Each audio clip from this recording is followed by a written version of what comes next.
Good afternoon and welcome to Save Time, Save Money Saturday. I'm Michelle Stinson-Ross with Offers.com, and today we are talking frugal, tasty, healthy grilling tips with the ladies from the Austin Food Bloggers Alliance and the Texas Beef Association.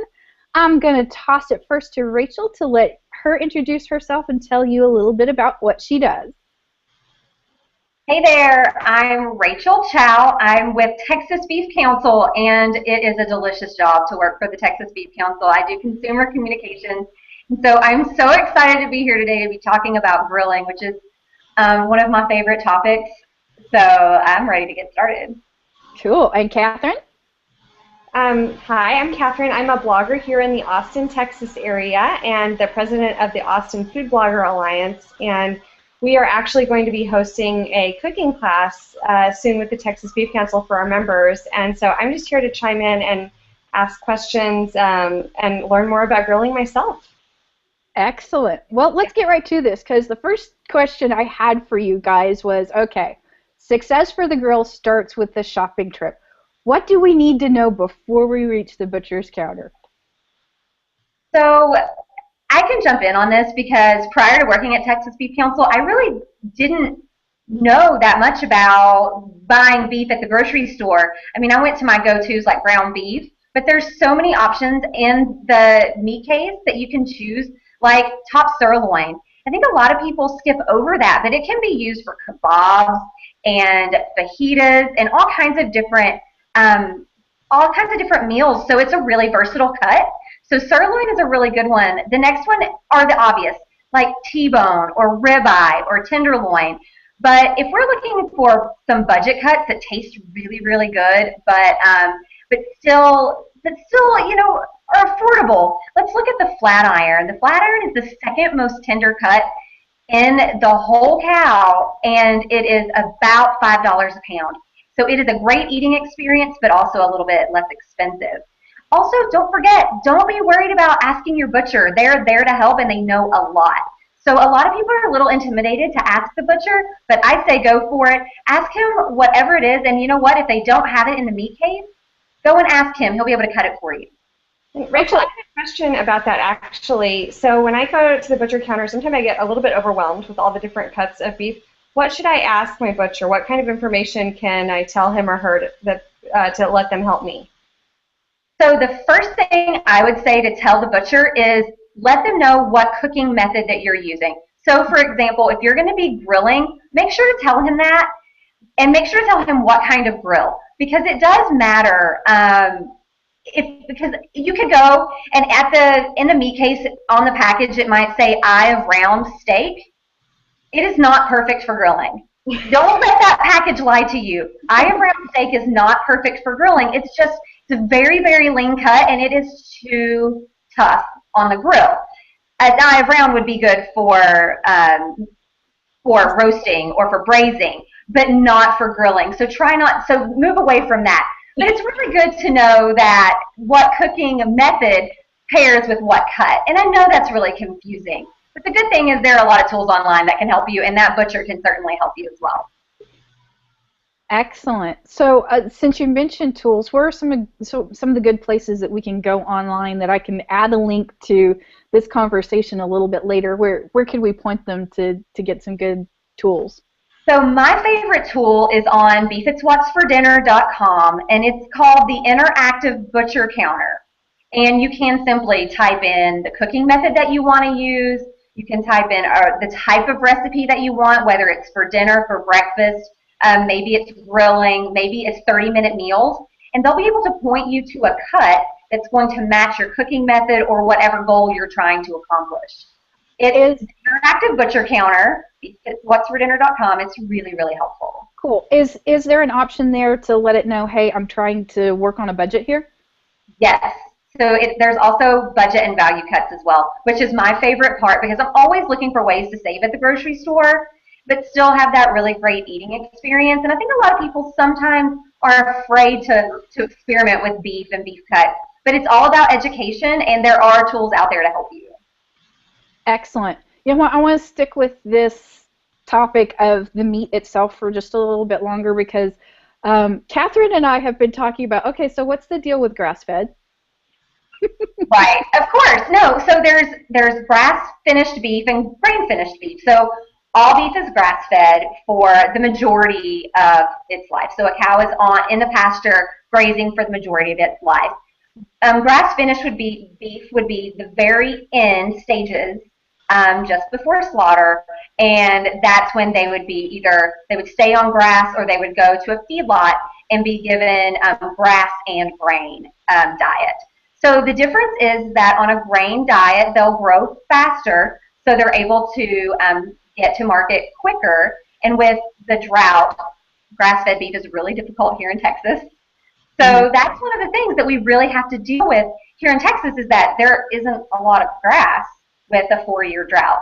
But grass-fed beef, grain-fed beef, they're both extremely healthy. They're both very sustainable and very wholesome. So I think if you choose which one you think that tastes the best to you, and then you have a great meal ahead of you. Kathryn, were there any other follow-ups to that one? I was curious. We had a Twitter chat earlier, and someone had asked a question about healthy fats versus unhealthy fats, and I thought you shared a really great tidbit, Rachel, about that grilling is actually a really healthy way to prepare beef because it's lean. Can you tell me a little bit more about that?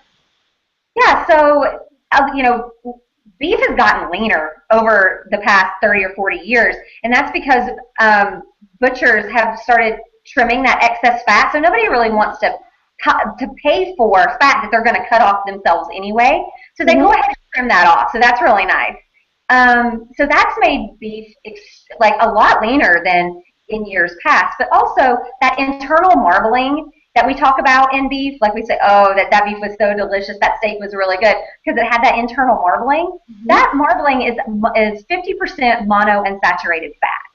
So that's the good fat that's found in olive oil and avocados. And so that's something that we're really proud of, is that through feeding practices and other things, we're able to give a leaner product. There are about 35 lean cuts, and most of them are our favorite cuts that most Americans really enjoy, like sirloin, T-bone, strip steak, tenderloin.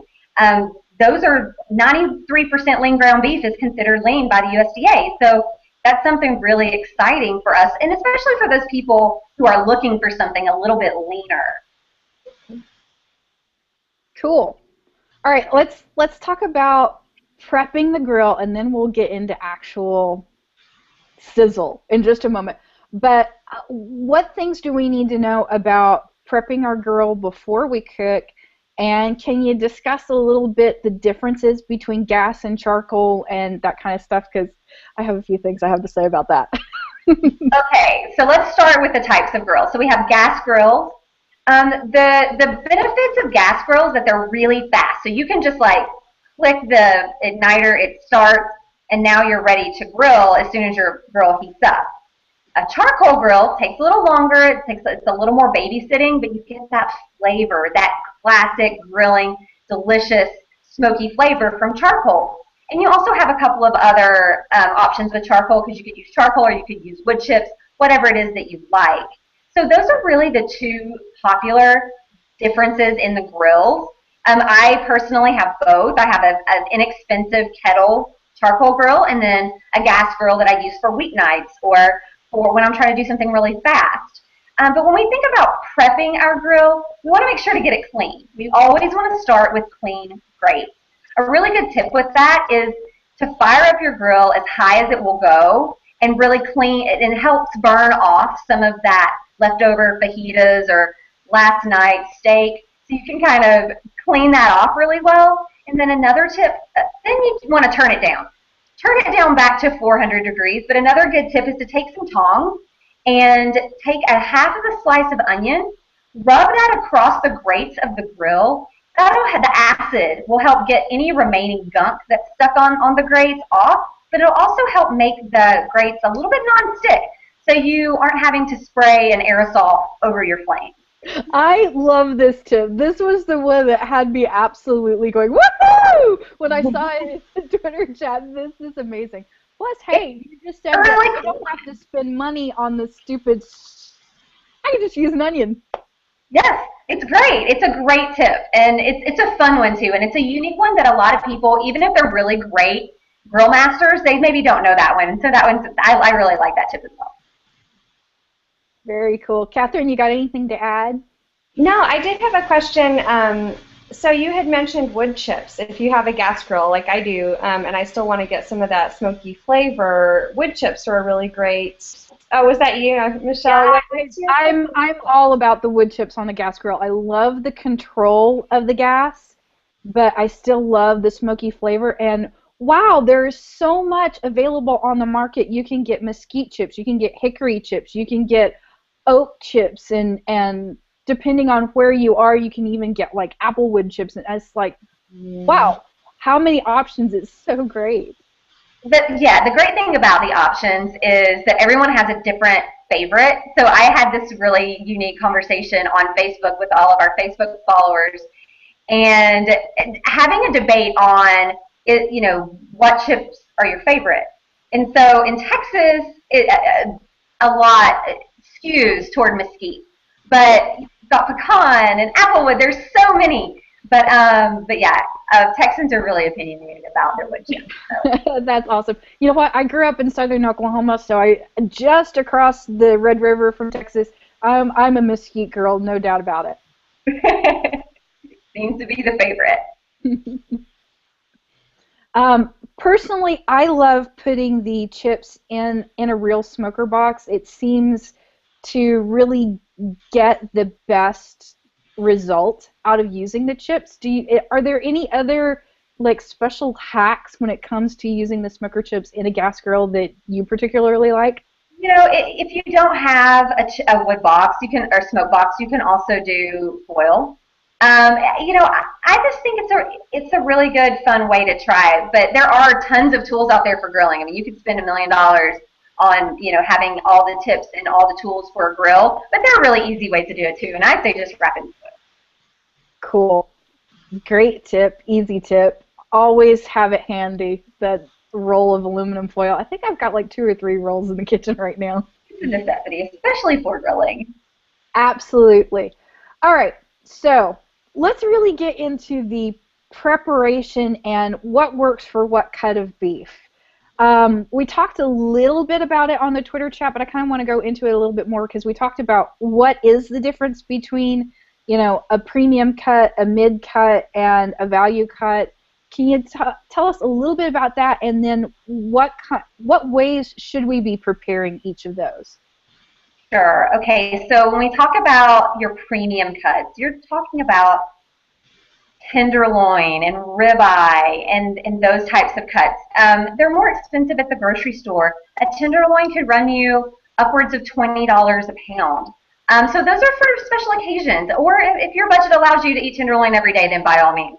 I don't want to suggest that anybody can't do that, but you want to treat those cuts a little more tenderly than some of the others. So tenderloin is the most tender cut in the whole carcass, so you want to be gentle with that. A salt and pepper rub would be perfect for that. You don't want to overpower the delicate flavor of a tenderloin.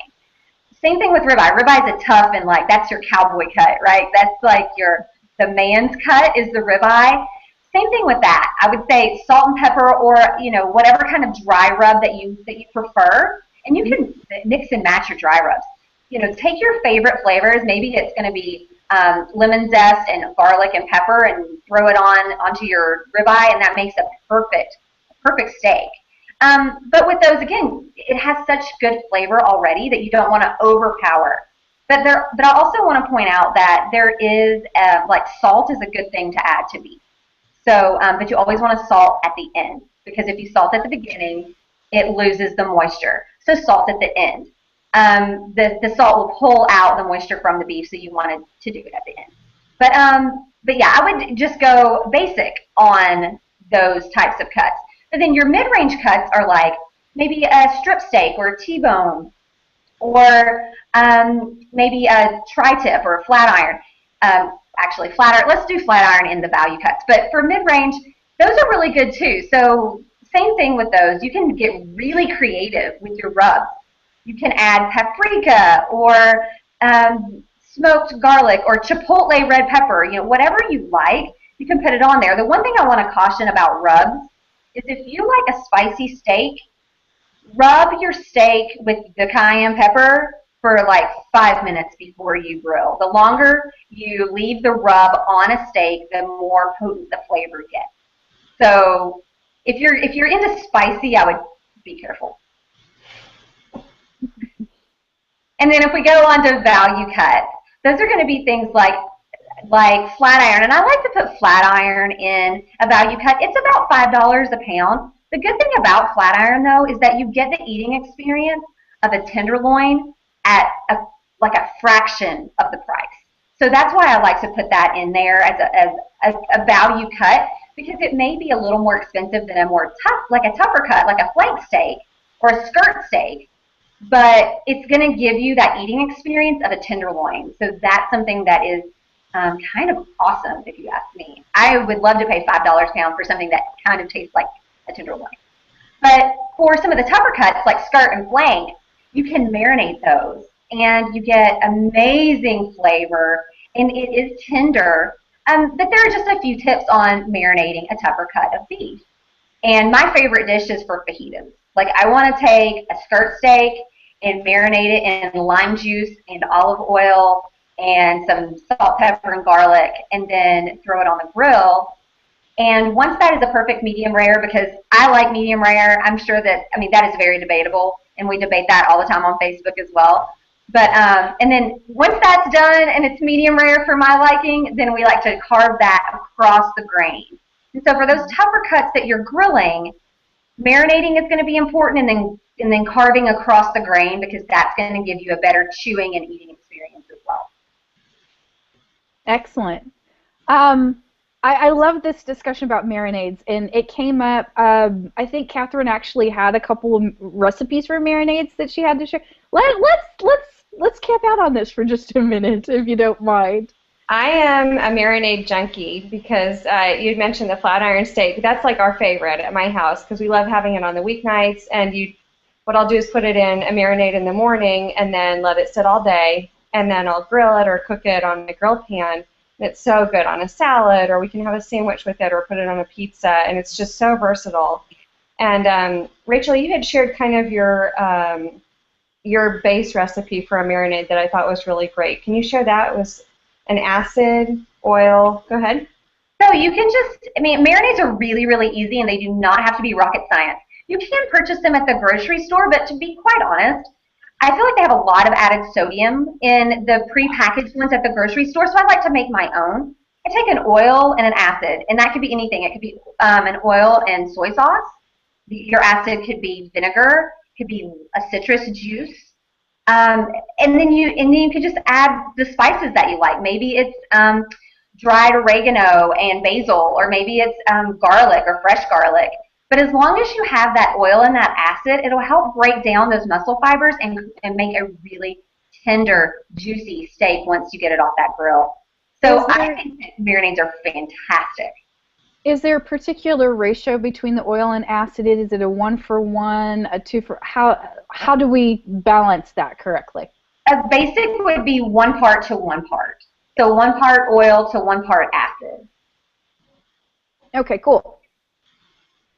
Kathryn, was there anything else? Yeah, you had mentioned making your own, and there are a lot of really great shortcuts if you're still wanting to make your own and reduce the sodium and sugar in your diet, using things like canned tomato paste as part of your acid. It gives it a really lovely deep flavor. One of our AFBA members, the Paleo Review, has a great recipe on her blog for a Boss marinade, and it's paleo friendly, so there's no added sugar or processed oils. It's really simple. She uses a little mustard and then olive oil for her fat, and then tomato paste, which I really love that, because I always end up with these, if I'm cooking, I'll end up with a little tablespoon or 2 at the bottom of my can of tomato paste. If you use it in a recipe, it's so perfect then to save that. Instead of tossing it, you can use it in a marinade the next day. What an awesome tip. I love that. I love that tip, because we always like to remind people that you can cook once and use your leftovers, or use whatever is left to make something really great the next day. And I think that the art of leftovers has just been overlooked, and so I'm a big leftover fan. So I think that's a great tip.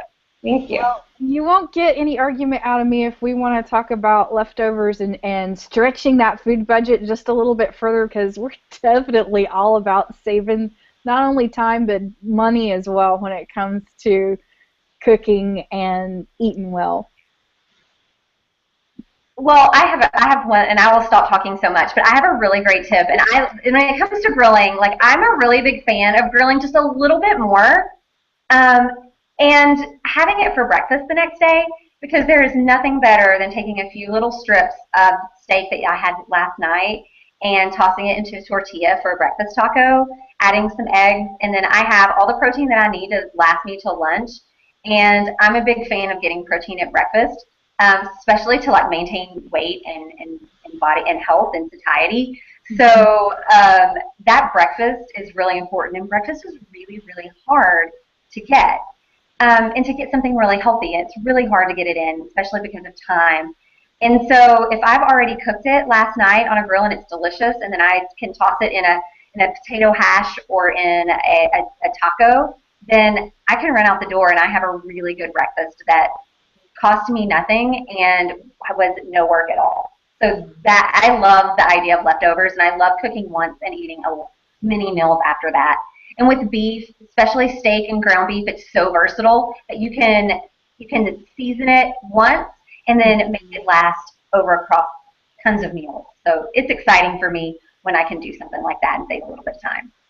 I love that. That is absolutely brilliant. And you know what? That kind of saves some of us from the guilt of, I really want, this yummy steak, but I can't eat it all right now because, oh, it was great, but I'm full.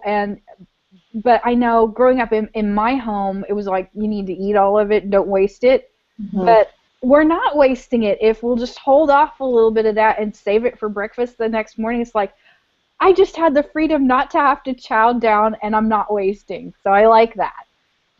I have a good recipe, actually, if you're making fajitas. Like, I love grilling beef fajitas, and what I'll do is make a double recipe of the beef and save half for the next day. And then you can actually put, if you just chop it up and put it in a slow cooker with some beef broth and then your fajita vegetables, like the raw ones, you can have a really rich, wonderful fajita tortilla soup.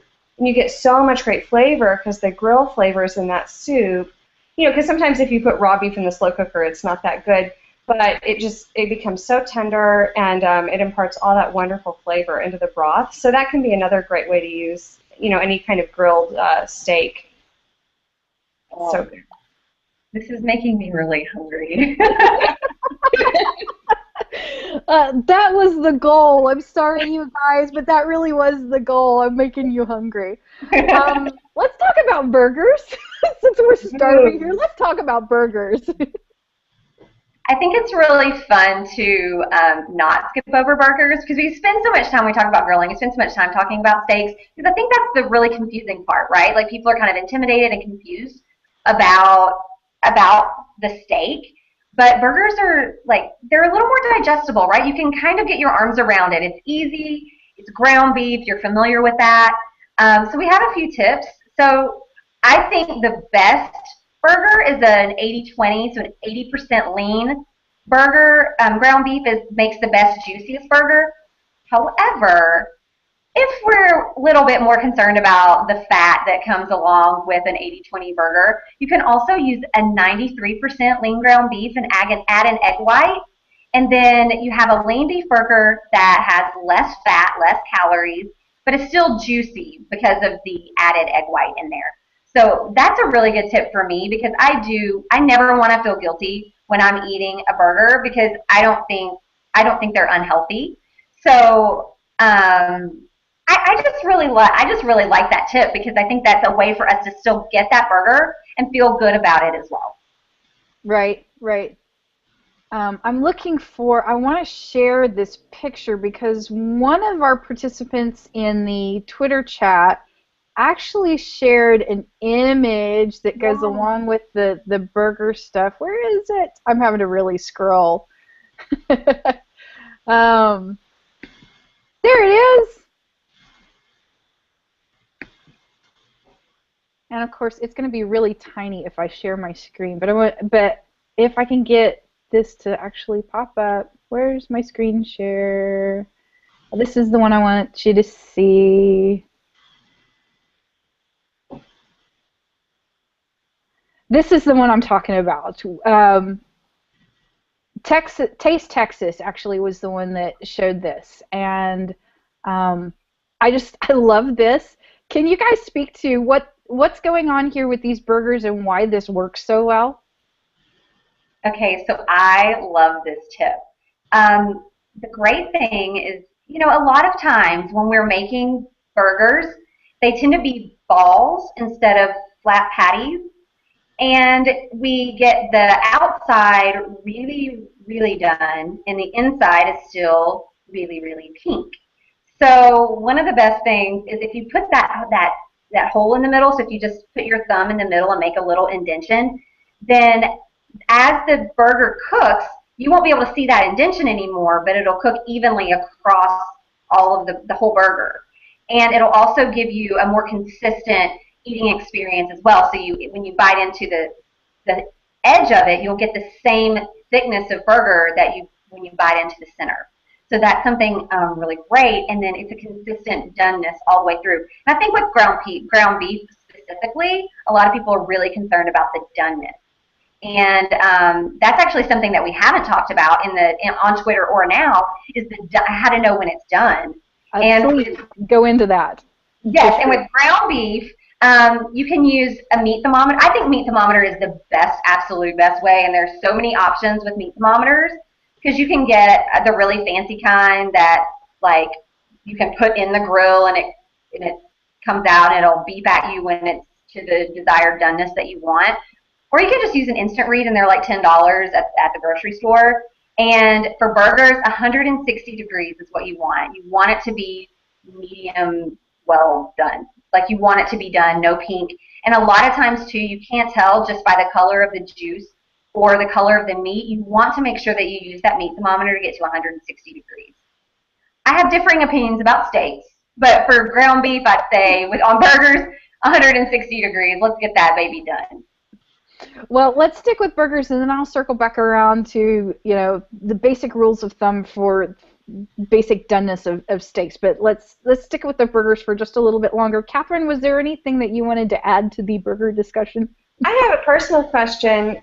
So I have this recipe, my friend Hyla Cooking, who's also an Austin Food Blogger Alliance member, she posted a recipe on her site for a slider salad that had little burger patties with ground beef on this beautiful bed of lettuce, and I'd like to be able to grill those, but I'm just terrified that I'm going to burn the heck out of sliders. Is it worth it trying to grill a slider? Oh yeah, they grill the same way. In fact, like I prefer the slider size because then when they're huge burgers, sometimes the portion size I feel like is a little big. Yeah. So I do think that the slider portion size is quite nice because it's about 3 or 4 ounces usually, and that's a good serving size for beef. Is 3 or 4 or 5 ounces, whatever you prefer. But I've had no problems, and you just want to make sure. I like to flip only once, so I'll put the burger on there and get those good grill marks, and then maybe, I don't know, 6 or 7 minutes on one side for the small ones, and then the same thing on the other side. And pop that meat thermometer in there, and I think that you'll be really, really happy with your results. Because I don't really have a problem with the small ones at all. In fact, I like that size a lot. Yeah. Excellent. Just to kind of throw a curveball at you, if we've got an older grill or whatever, and the spread between the tines is a little bit wider than maybe that little slider will sit well, what do you recommend? You can put some foil over your grates to prevent it from sliding through. I think that does prevent you from getting those nice grill marks because you're not getting the direct contact with the grate. But if you still want a slider, even you want to throw some vegetables on your grill and you don't want them to fall through, I think foil is a really great way as well. Again, you won't get the same cooking result as you would if you put it right on the grate, but at the same time, it'll allow you to find a means to end and still have a really nice burger. Excellent. Cool, cool, cool, cool, cool. All right, so we were talking about, how done is done, and how done do we want to. Let's go through that real quick as far as the steaks are concerned. Absolutely, we want to make sure that our burgers are good and done, and we covered that one, but let's talk about steak for just a moment. Okay, so a good way to know, so when we're cooking our steaks, we only want to flip once. We have this tendency to want to like flip it and flip it and flip it and press on it and flip it. Guilty. So yeah, totally guilty. To not do that. So I like to say start out 4 minutes on each side for medium rare for about 1 inch to 1.5 inches thick steak. 4 to 5 minutes on each side. Again, I always say use a meat thermometer because that's the best way to get a precise cooking temperature. But 145 degrees is medium rare. But you have to remember that when you pull your steak off the grill, it continues cooking. So I like to pull my steak off the grill at 135 and then let it rest for about 10 minutes. It allows those juices to redistribute, because if you ever pull the steak off the grill or out of the oven and cut into it immediately and then all of the juice is on the plate, that's because it hasn't had time to redistribute throughout the muscles. So you want to make sure to let it rest for a second. Let those juices redistribute. You'll get a much juicier product at the end of once you start eating it. But when you cut into it, you let it rest, and as it's resting, that internal temperature is continuing to come up. It's once you pull it off, it's the cooking that happens afterwards. Yeah. So you want to pull it off about 135. In 10 minutes, it'll raise to about 145. Perfect medium rare. That's my favorite. But if you want it a little more done, you can pull it off at 145, let it rest for 10 minutes. It'll be about 155. That's a good medium. And then medium well is probably around 160 or 170, which is really done. It's really, really done. So a lot of people will cook their steaks really done and then be confused why it's not juicy. The more you cook a steak, the less juicy it is. So I would say medium rare to medium is a perfect temperature to get your steaks to. Personal opinion. Kathryn's sitting there giggling. I know you've got something to say. Don't inflict well done on your friends and loved ones. I guess if that's a personal choice, that's something you can do, but I just can't endorse that. I know it's a tough one, but everyone has their preferences. So I will tell you that 170 is done, and then 160 is medium, 145 is medium rare. A meat thermometer is a perfect way, and the best way to use a meat thermometer is going through the side of your steak or burger instead of through the top. And that's because there is a little prong that you want to make sure is covered with the beef to get an accurate temperature. So when you put that meat thermometer in there, go through the side, get an accurate temperature, and then you have a perfect medium rare steak that's juicy and and tender, and it's a really good experience for you. Cool. As far as flavor, cheese, onions, what are some of the things we can mix in with our ground beef to just make that burger even better? Oh, goodness. So there is this lovely thing called umami, and it's the 5th flavor on your tongue. So you've got sour, sweet, bitter, salty, and then there's umami. And it's that wonderful flavor pairing that as you layer it, it gets richer and richer and richer. And that's why with beef, we love mushrooms and onions and tomatoes and all of these rich flavors like soy sauce or oyster sauce or red wine. And so that's why those types of flavors pair so well with beef. I say you top your beef with blue cheese, with mushrooms. If you're trying to mix something into your burger, blue cheese, jalapenos is my favorite with a little bit of Worcestershire sauce.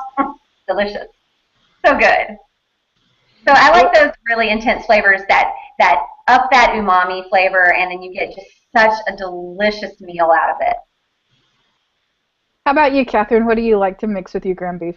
Well, I like a classic burger, so I don't like getting too complex. I like putting an egg in with my ground beef if I'm going to make a burger patty to help it kind of hold together and to keep it shaped really well. My favorite place, though, to play is toppings. So I just love grilling everything. Like I'll grill pineapple and put it on my burger. I'll grill mushrooms, like you said, Rachel. I just love mushrooms on a burger. Most recently, I made this really great burger with a slice of grilled mango. Oh, it was just wonderful. I used then like a spicy habanero ketchup that I got from my local grocery store with that slice of grilled mango and that beefy burger. It was wonderful. Yep, I agree. I think it's time to have a late lunch for a burger. Yep. All right. Well, I have to throw this in, especially now that you've mentioned grilled pineapples and mango. What kinds of veggies, fruits, what else can we toss on the grill and cook while we're grilling up that burger, that steak, that hot dog, that whatever? So I think Kathryn probably has lots of good options for that. But I love eggplant and zucchini and any kind of fruit that you can throw on the grill. But I really love grilled salads. So I like to throw romaine on the grill. I think that is delicious, and I love having one complete meal on the grill. You haven't messed up any dishes. You haven't made a mess, and you can just do it all on the grill. Those are my favorites. My favorite grilled vegetables, anything that's firm, is fair game for grilling for me, for fruits or vegetables. I love grilling peaches, mangoes, pineapples. Stone fruits do well as long as they're big, but I do like using a grilling basket also for smaller pieces of chopped fruit or vegetables. And some of our food bloggers shared some grilling recipes with me in advance of this. Megan Myers over at Steaded just published this wonderful recipe for grilled shishito peppers that are just so delectable. And now in my mind's eye, I'm picturing doing those shishito peppers first and then my mango burger second and eating the peppers while I wait for the burgers to cook. And then maybe some grilled peaches for dessert. Mm. Mm-hmm. Yeah, I think that's on my way. I'm ready for my second lunch now. You sold that one really well. That sounded really good. My final wrap-up question was your favorite grilling recipes, and we're kind of already moving into that direction anyway. Is there anything else you want to add as far as what you really love to throw on the grill, and where can we find some good recipes? So one of my favorites are kebabs, and I love having kebab parties, and so that you have all kinds of different toppings. You can take a top sirloin and just cube that up. Top sirloin is pretty inexpensive, and it's often on sale at the grocery store. So you can, and it's lean also, so about 150 calories and about 7 grams of fat. So you can be really, really healthy and add all kinds of fruits and vegetables and just skewer that up. And so you can invite friends over. It's fun. You can have all kinds of different things that people can build their own kebab. I love that, and it's tons of vegetables and really good protein, and so that's my favorite. I can really get into that, and it's a fun, entertaining, social thing to do as well. I have a question actually about kebabs. So I made kebabs, beef kebabs, for the first time recently. They ended up really tough. What did I do wrong? Or what's a common mistake? You need to space out the vegetables from the beef, so it has an ability to cook all the way around. A lot of times, because in pictures, we often see the kebabs and they're really tight because they look really pretty that way, but that's actually not the best way to cook them. So if you space out your vegetables, and the other good tip is to put all of your beef on one skewer and all of your vegetables on the other because they have different cooking times. But you need to space them out so that they have some room to cook completely through and evenly. Okay. Maybe I'm going to add kebabs to my lineup then if I can get a redo on that recipe. And we have a lot of really great members who have recipes on their own blogs, and you can find the whole list of our members at austinfoodbloggers.org. And for complete recipes, any beef recipe you can possibly think of, you can find that at TexasBeef.org or at beefitswhatsfordinner.com. Fantastic, Kate. Tip for you guys that are getting to watch the recorded version. Those of you that are lucky enough will probably see links to things that they've mentioned as we go through. So I'm trying to do my best for you guys. Wow, you know what? I'm sitting here going, I am so impressed with Rachel that she can rattle off numbers like ounces and grams of fat. I'm just like, you are awesome. I love my job. I love my job. Learning about beef is not hard at all. Very cool. All right, we're to the end of our discussion questions. Is there anything else you ladies want to add before we wrap it up and say goodbye for the afternoon?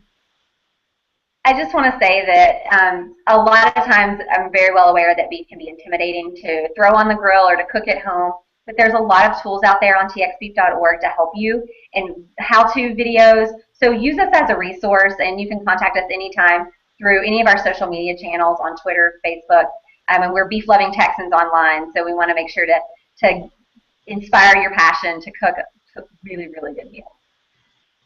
Excellent. Kathryn? I'm just really hungry, so it's even hard to talk now over the rumbling of my stomach. But I just really appreciate, Michelle, you putting this together. And Rachel, thank you so much for sharing all your expertise. And the Food Blogger Alliance is actually going to be doing a cooking class just for our members with Rachel and with the Texas Beef Council in a couple of weeks. And so we just can't wait for that. So thanks so much. Excellent. Thank you, ladies, both for sharing your time, your expertise. I know that this is the perfect time leading up to 4th of July to think about, okay, what do I need to buy? How do I need to cook it? What's going to make everybody happy? And I'm thinking that if you're planning a big family gathering for 4th of July, that shish kebab party idea of Rachel's is perfect. Thank you very much, ladies. Thank you so much for having us. I hope everybody has a great weekend, and don't forget, we will be here again next Saturday for more Save Time, Save Money Saturday. Next week, we're going to be talking to a local vet about pet tips to keep your pet happy and healthy in the summertime. Thanks, everybody, for joining us, and have a great one.